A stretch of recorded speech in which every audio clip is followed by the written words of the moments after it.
Friends, the topic of video is how we can stop the lagging of Chrome browser in Windows OS. So friends, we need some clicks to make the Chrome browser faster while browsing. So let's start. First, open the Chrome browser. Then the first step is to click on the three dots at the right side of the Chrome browser. So click on the three dots. Then click on More Tools.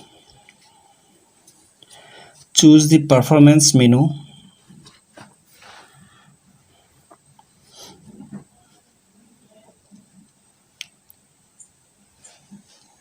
Now turn on the memory saver. It helps to make Chrome browser faster while browsing with multiple tabs. And you can also choose the below menu energy saver to limit the battery uses while browsing and watching videos.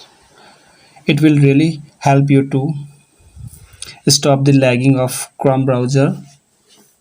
So friends, hope you will like this video. Please subscribe to our channel and share with your friends.